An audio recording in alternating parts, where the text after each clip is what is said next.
That's rough. He was a had good guy. the disease that killed Reggie White, didn't he? That lung sarcoidosis, or I recall. Something like that. But Crummell trying to knock the 10-pin out and hit the 1-2. That was fun stuff there. That was funny there. He leaves the 1-2-10 washout and shoots at the 10 since he missed 2 today. Funny stuff. All right. Good stuff. All right, official 212, 183. Joe Engelkiss will be up here to get that official score here momentarily. They did a great job all week long. I want to give them props before we forget. Joe and Rosie and their daughter Jennifer Wittenberg taking care of all the scoring duties and all the check-in, everything that needed to be done, all the brackets, everything running very smoothly here. And they helped out us a ton with score sheets, with letting us know who was A, B, C, and D early on in the tournament, especially during qualifying, where, to be perfectly honest, there was quite a few bowlers without name shirts that we did not know. So Nick Crummell wins the first 2 matches, loses match number 3. He's going to take home $1,700 for his efforts this week. Not bad for a $150 entry fee. But kind of came out of nowhere the first 2 matches. Looked like he was in big trouble. Got the wins, but could not close the deficit this time. Solid 10 in the 9th was his undoing. And we're going to move on to the finals.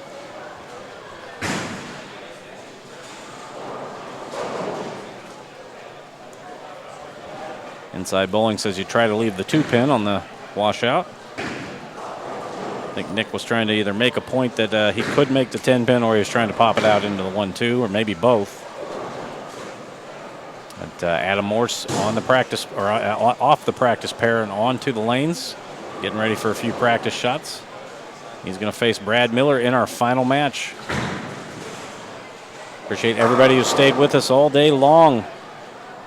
Can't thank you guys enough in the chat. 130 people in here watching our final match.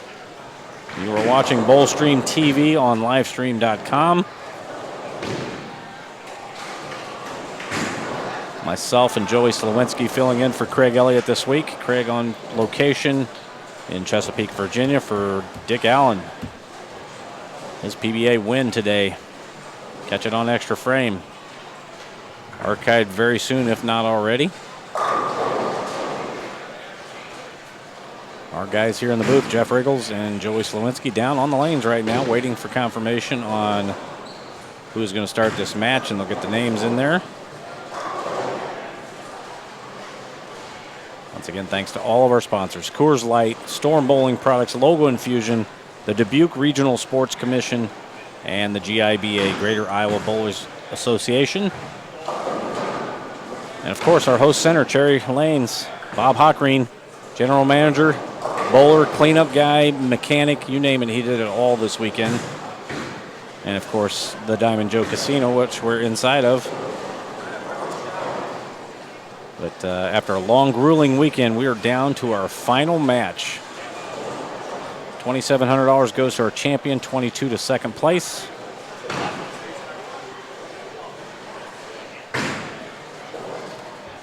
Adam Morse is going to face Brad Miller here momentarily, guys. Hang in there. We will be right back with more action.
All right. I have informed them that whoever wins this match should come right up here and sit down for a little chat.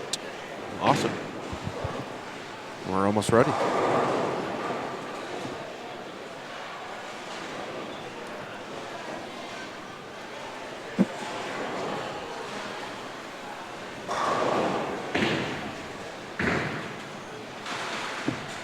Adam Morris has elected to start on the left lane, or not necessarily start, but he wanted to finish on 14. Right. I got a little spookage by that 410. Yeah, that was something. On the last practice ball. Yep, I had that right. I just wasn't sure I was pronouncing that right. And I believe that is the same thing that that claimed the life of Dave D'Entremont.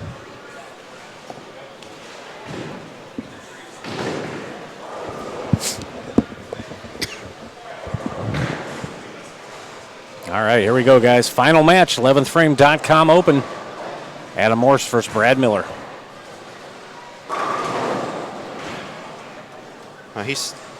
Adam said he's bold. This is his second Greater Iowa tournament, and he's a top seed in both of them. I don't know which one. The first one must have been won last season. That's pretty good percentage. I'm not familiar with him very much. Good young player, just turned 21 from the Des Moines area. All right, if Dakota wouldn't acquiesce to our needs, we'll get Adam down on the crap table. Yeah.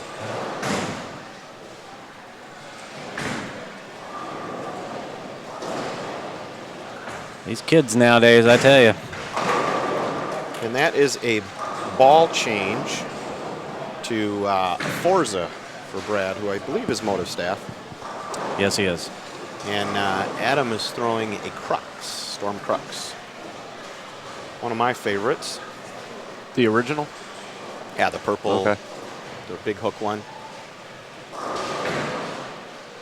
I call that the peanut butter and jelly crux. Those of you who remember Randy Peterson. The last time I saw him with his shirt off. Some of you will remember that video. That's right. That was that funny video. That's right. Oh, gets the 10 out.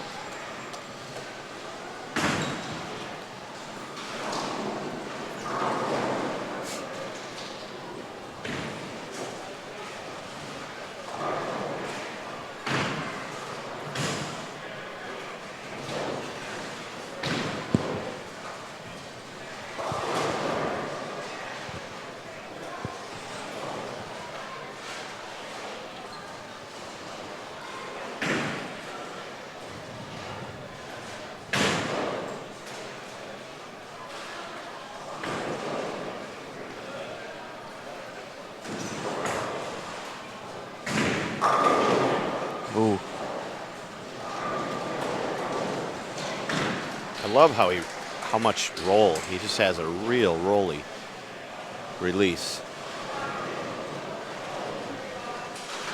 I think he knew off his hand that wasn't his best shot. Of course, at that point, you're hoping you just hit half pocket and carry. No problems. We have seen a couple, 3 of those miss today, and a 9-pin early on. And Adam bowled the best of anybody today. Started in 39th and went all the way up to the top seed.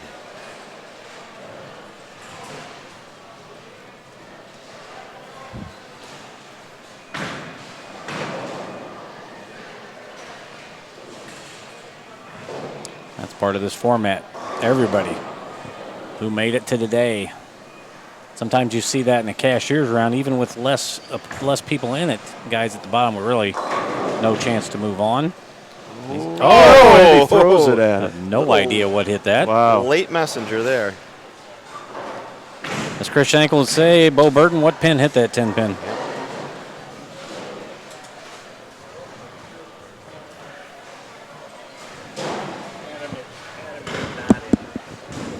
Okay, we just got official confirmation that Brad Miller is in the You Bet You Win. Wow. Adam Morse is not in the You Bet You Win. Oh. No. Heartbreak story. And I would have to think he probably, that was just an oversight. Fish a solid 10. Well, that means if Adam wins, that's It going to rolls make. over. I'm not. I'm pretty sure that'll roll. All goes would to roll to goes to the house. Yeah. Yeah. Goes to the tournament namesake there. There Goes you to go. 11thframe.com. Which will in turn go to Yeah, the house. Susie Fever. Yeah, there we go. Support the sponsors. Yeah.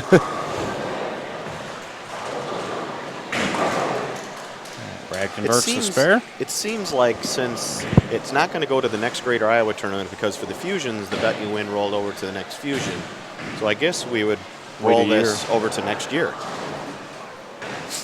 which not confirmed yet, but we're looking at the last weekend of August next year, as we talked about.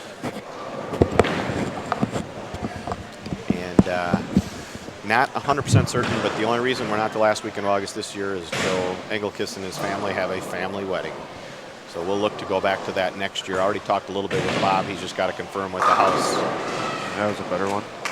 All right, official confirmation. The money will carry over to next year. Yep.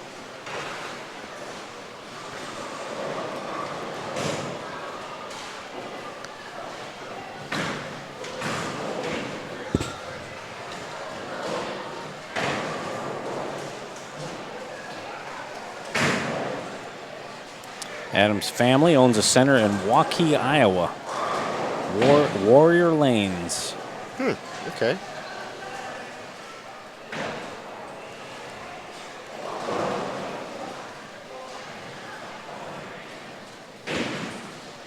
Information for the blog. Yep. Thank you, Yvonne. Another flat 10 on lane 14. And that's the lane he chose to finish on. Yeah.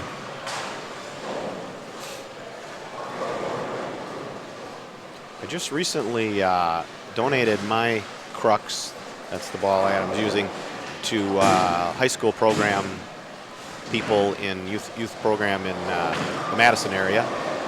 Got rid of a handful of balls there, donation to them. It was interesting, I don't know why this was, loved my 15-pound Crux, and then when I switched weights, because I loved it so much, I got a 14, and that 14 never rolled like the 15. And I know that the numbers are a little bit different, usually the differentials and that, and RGs when you switch weights like that, but it was amazing. It just didn't, and I mean, I copied the drilling and everything, but it just wasn't quite the same. The Crux weight block was the vision of Victor Marion at Storm.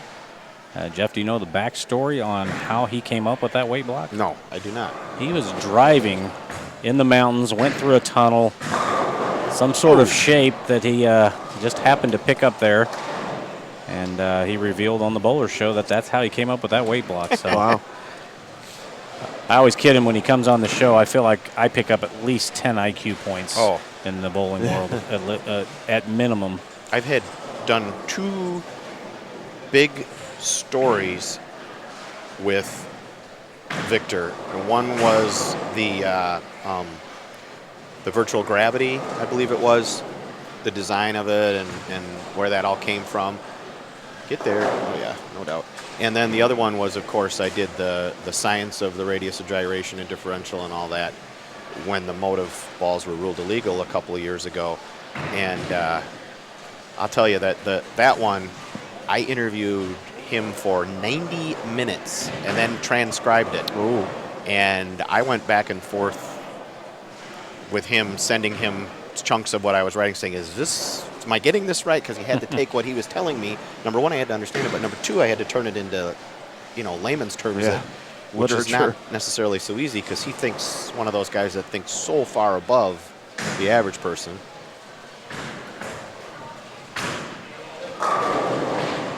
Lane 14 becoming notorious for half tens. These guys are throwing like they're using my equipment from yesterday. Flat 10, flat 10, flat 10.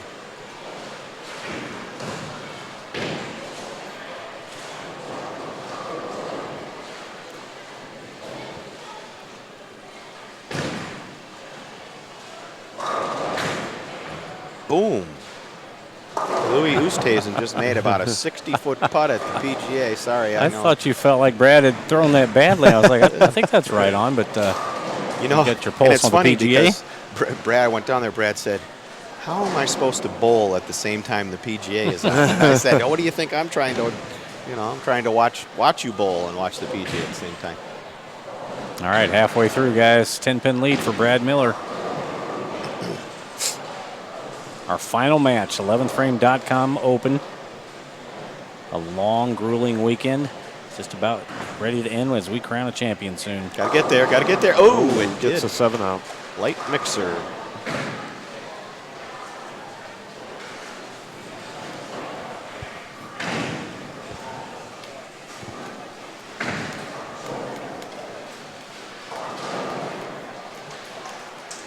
Predictions? Final score? We can predict now. Yeah. A little late in the game. I'll go in the 226 range this time, since we're halfway through. Yeah. 226, 225. How about that for specific?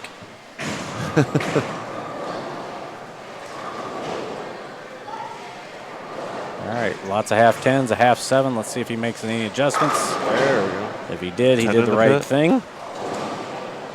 Dead flush.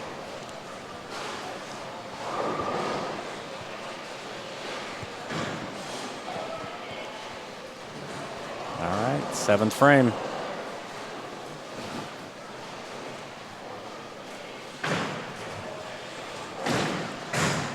Dick Allen defeated Ryan Simonelli 205 to 176 in the title match of the extra frame tournament in Chesapeake. I couldn't find, they didn't have the information for the tournament on the PBA website, the details, and so I don't know what pattern they were bowling on.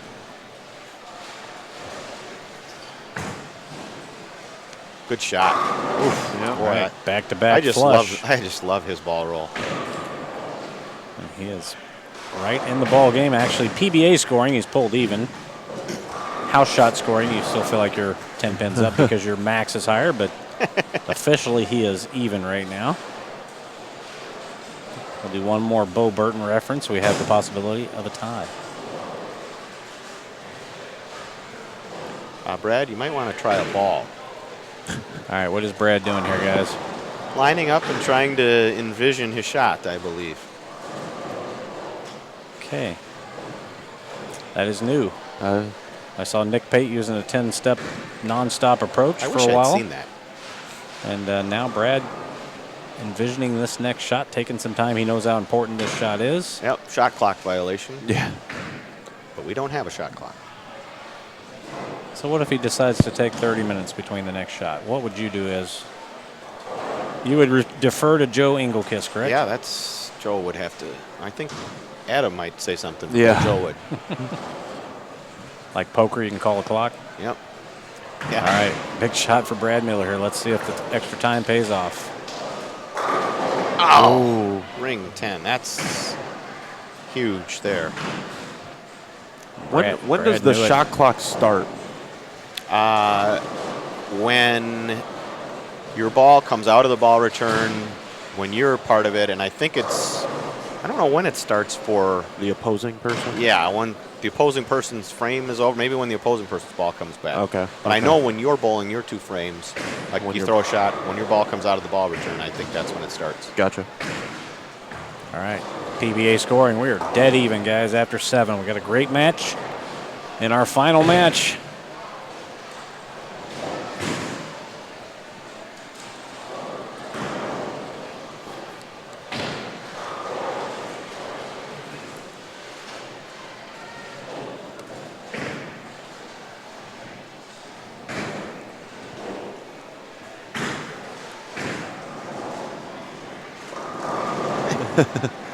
My voice recorder can beat up yours. This thing's awesome. What is that? That is an extra mic on top. Oh, my. Get some good sound out of it. I'm sure you do. Got a sound bite from you a couple of years ago that we're still playing on the Bowler Show. We appreciate that. Looks good. Brad Miller keeping his count on 9. Very important right now. And obviously, this match is dead even. Couldn't ask for more. I guess they could both have the front 7 right now. That would be, neither of them has missed the pocket. In fact, every leave has been a 10-pin, hasn't it? I believe so. I think so. Actually, Adam left the half 7 in the 5th. Oh, That's that's right. right. Yeah. But I think Brad's got 1 flat 10 and 2 brutal solid 10s.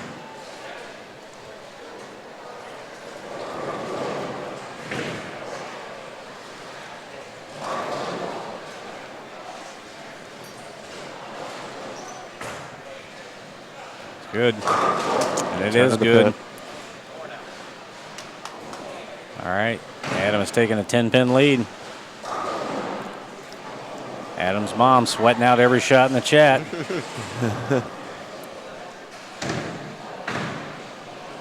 She predicted a strike, and she was right.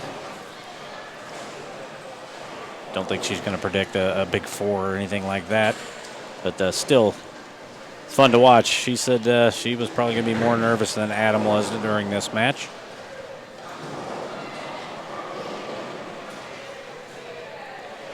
All right, Adam can set it up here to where he can't be shut out. He's made 8 good shots so far. 9th one's left, guys. Left. And he went with the Travis Anderson high hard one and got away with it. All right. I tell you, he rolls it sweet. Yeah. Kind of makes you wonder how he only qualified 39th. He throws it so good. But he figured it out today. 12 games. He came out of nowhere, took over the lead, never relinquished it. It doesn't look like right now he wants to relinquish the top spot at the end. Brad Miller getting up in the 9th frame can put some pressure on here if he can finish out. Obviously, both of them count is on 9. Brad is down 20 right now.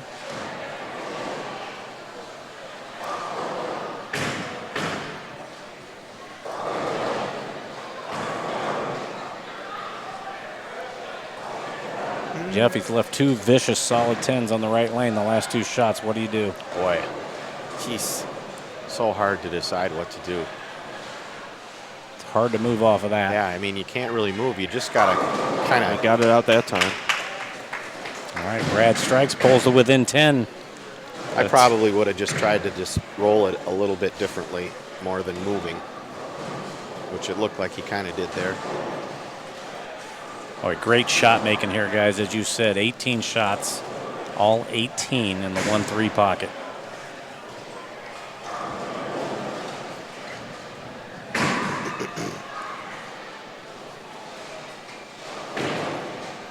Talk about open bowling already. Yeah, Bob asked if he could put in. I said, give us 6 lanes or so, and no problem. These guys are used to other people bowling while they're bowling.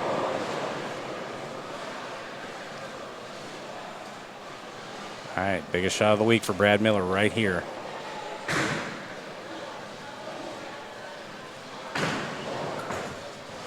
It's right, and it's back, and it's flush.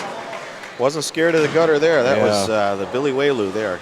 All right, Brad Miller's put himself in a position here. If he goes 9 spare, we have a distinct possibility of a tie. But if he strikes on this ball and fills up the 10th, he is going to force Adam to double to win this match.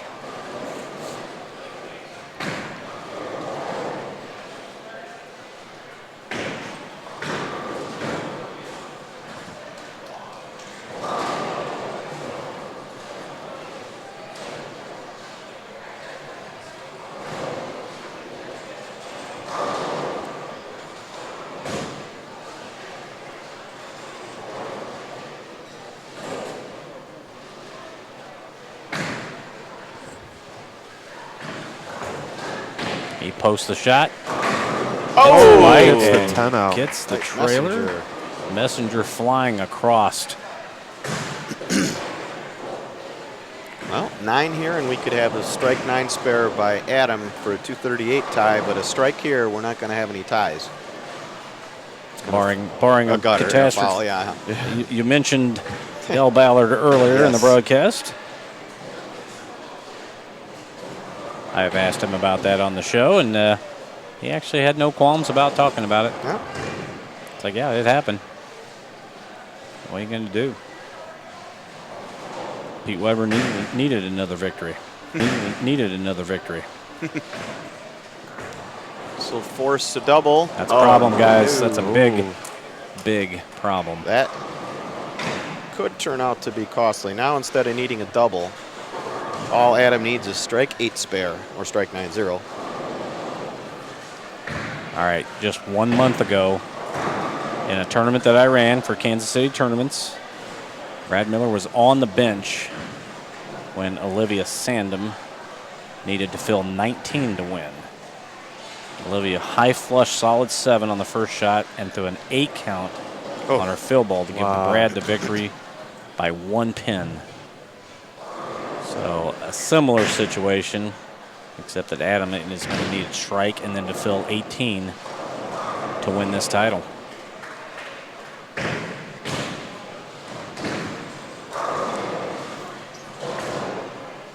Gotta have it. Oh, boy. How right. nice can you throw it for the money? A lot of emotion there, but I think maybe a little too much there. Yeah, Be a little careful. I know I am, always was a very emotional bowler, but when you need 2 hits or 1 hit and a decent shot, you try to keep that first one calm so you don't amp yourself up too much and impact the next shot. We saw Dom Barrett in the World Championship 3 years ago, either misreading the scoreboard or just deciding, hey, that's I'm okay. Yeah, I mean, it's not like he needs 6. He needs 8 here or 9-0. 8 spare or 9-0. So he's got to throw a good Now shot. do you try to leave the flat 10? Or do you just keep doing what you're doing? I just you're throwing 10 shots flush. You're not changing anything. No. All right, winning shot here, guys. Adam Morse for the title here at the 11thframe.com Open. Nice shot. High flush, and he lets out a Roll yell. over. Roll over. And that is your winner, folks. Adam Morse is going to take home the victory. And those of you in the chat room want to hang around a little longer, we're going to bring Adam up into the booth.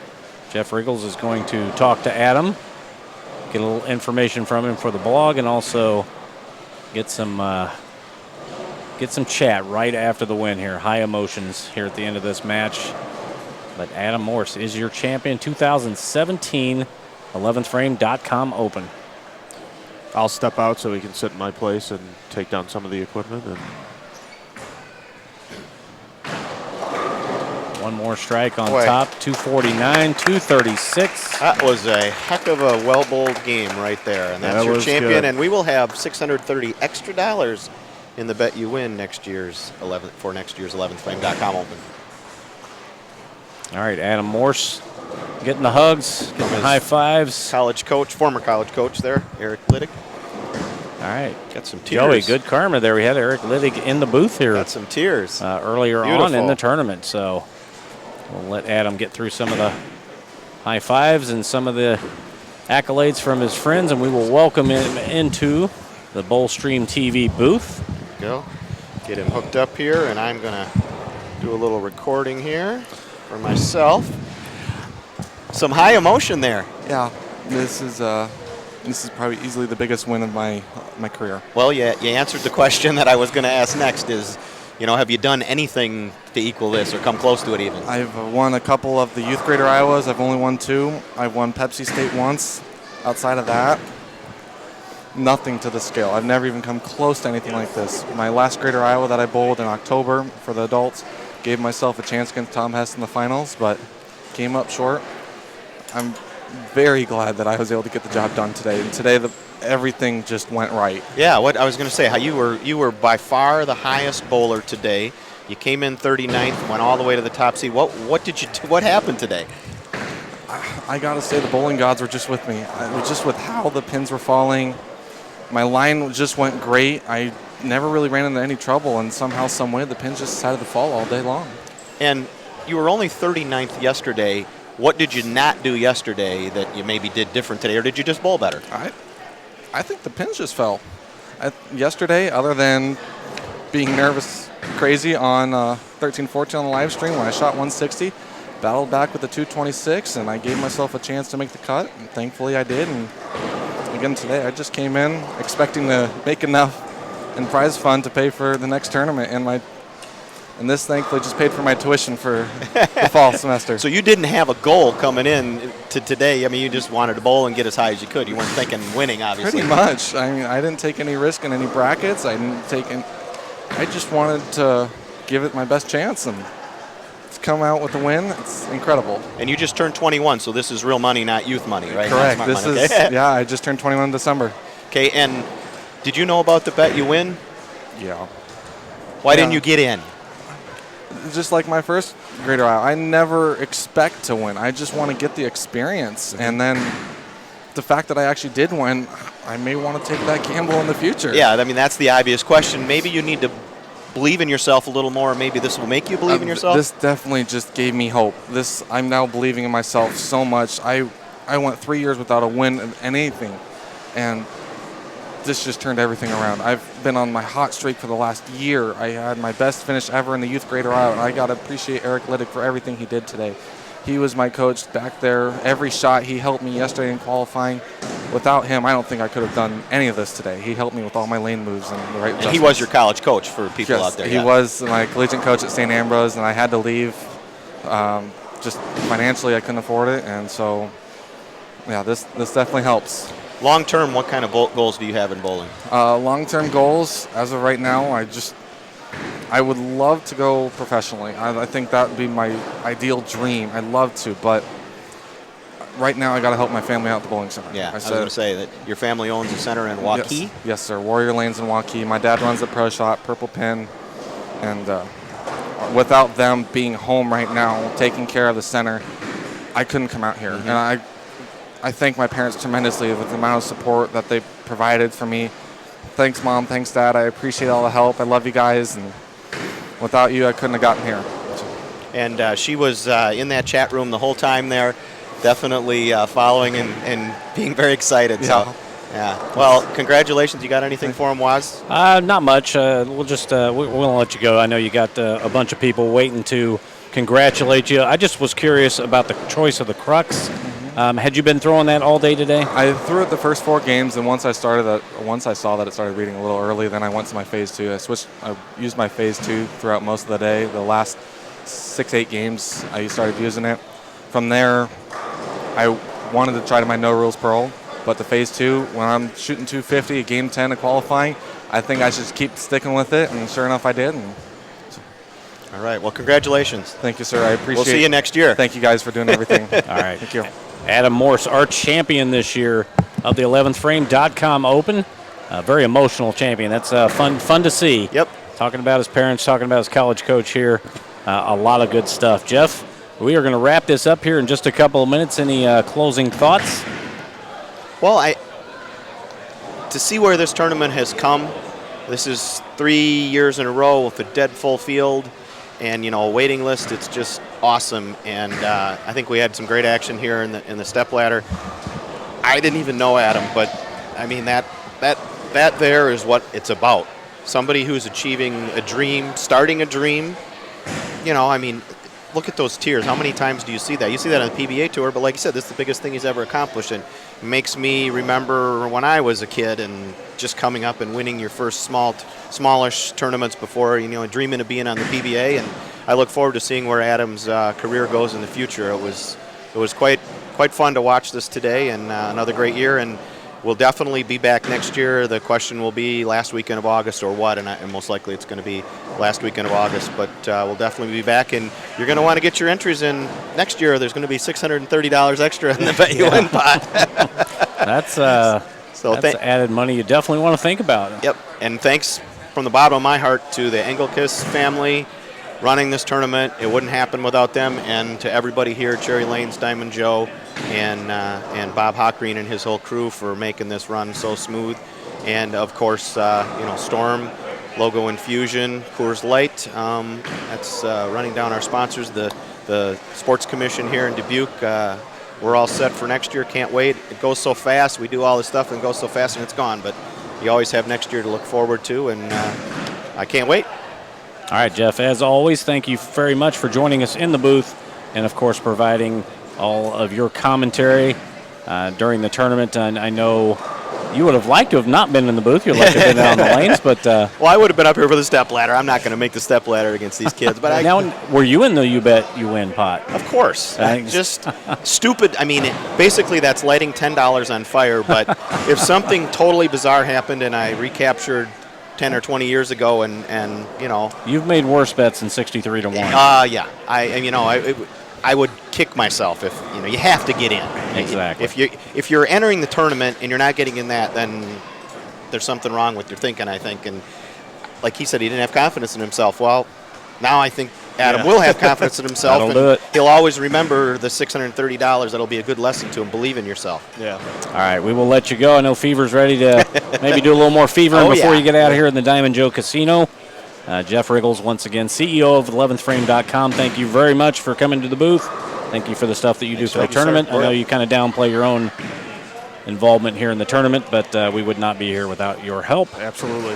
All right, Joey, let's wrap this thing up. What do you think? 12 games today, 6 games yesterday, also the step ladder today, of course. I'm tired, and I didn't play, so I know how I can't imagine how they feel, but format was great. I think we obviously saw Adam come from the bottom and rose to the top. I mean, we were watching people that definitely had an opportunity to do the same, and constant changes, which I always love to see because it's something that you don't get to see too often, and people run away with the tournament, and this one was definitely not that way. So I think we definitely had a good format here, and I hope other tournaments incorporate what you and Mike come up with. And, it's fun. But yeah, long format, long days. But I think it was kind of Bob's right behind us. Bob's gonna sleep good. Still cleaning up. Yeah, he's trying to get us out of here so he can clean all this up. That guy is amazing. But yeah, I love manager. That. Yeah, I loved it. He has done everything he can this week. We kidded him a little bit earlier. Now the Bob's 50. The ball return while he was in competition. Right. That's pretty amazing. Of course, thanks to him. Thanks to Cherry Lanes, Diamond Joe Casino, all the sponsors Jeff just mentioned. We appreciate it. Joey, you got anything else here before we sign off? Craig Elliott, thank you for allowing us to sit in and just kind of talk about different stuff throughout the weekend. And hopefully we'll see him pretty soon. And Very that's good. all Very I good. got. Craig Elliott, hard man to replace. Actually, not really. We made it look easy this week. After after A-Squad, we'll yeah. cancel that, hopefully, from the archives. But that's going to do it here for us. David Waswo, Joey Slowinski, and Jeff Riggles in the booth at the 2017 11thframe.com Open. Our champion, Adam Morse, this year. Another great tournament, and boy, we look forward to more. So thanks to everybody who was in the chat today, everybody who watched us on Bowlstream TV, on livestream.com. We appreciate all your input. We had a lot of great help with the scores and some other side information on the bowlers. And we just thank all the bowlers for their support of this tournament. That's going to do it. We're going to wrap this up. We'll see you next time. We will see you next time.